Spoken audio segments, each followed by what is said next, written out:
ఈ రోజుల్లో మనము సమస్య ఎంటర్ అవ్వగానే దేవుని దగ్గరకు వచ్చామా, సమస్య కొన్నాళ్ళు గడిచిపోయింది ఇంకా నా వల్ల కాదు అన్ని ప్రయత్నాలు చేసేసిన తర్వాత దేవుని దగ్గరకు వచ్చామా అని చూస్తే చాలామంది సమస్యలు తుప్పు పట్టిపోయి ఉన్నాయి. అవునా కదండి?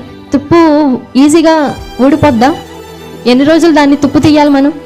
చాలా రోజులు ఆ తుప్పు అనేది తీస్తూ ఉండాలి. అప్పుడు రోజులు అనేవి గడుస్తా చాలా రోజులు అయిపోతూ ఉంటాయి. కాబట్టి యాయిరు నుంచి మనం తీసుకోవాల్సిన విషయం ఏంటంటే, సమస్య మన దగ్గరికి వచ్చినప్పుడు వెంటనే దేవుని దగ్గరికి వెళ్ళాలి. సమస్య సిద్ధంగా ఉంది, గ్రహించాడు సమస్య నాకు రాబోతుంది అని. వెంటనే ఆయన గ్రహించి ఎవరి దగ్గరికి వెళ్ళిపోయాడు? దేవుని దగ్గరికి వెళ్ళిపోయాడు. మనం ఏం చేస్తూ ఉంటాం? ఫస్ట్ మనుషుల దగ్గరికి వెళ్తాం, అక్కడ ఉన్నవన్నీ చూసుకుంటాం. మనుషులు మనకి ఏం చేయగలరు, వారి యొక్క ప్రయత్నాలు, వారి యొక్క ఐడియాస్ అన్నీ చూసుకొని అవన్నీ ఫెయిల్ అవుతాయి. దేవుడు మన యొక్క జీవితం పట్ల ఒక ప్రణాళిక కలిగి ఉంటాడు. ఆయన ఓపెన్ చేస్తేనే ఆ యొక్క కార్యం అనేది జరుగుతుంది. కానీ మనం ఏం చేస్తూ ఉంటామంటే దేవుని దగ్గరికి వెళ్ళకుండా ఫస్ట్ మనుషుల దగ్గర ఏమేమి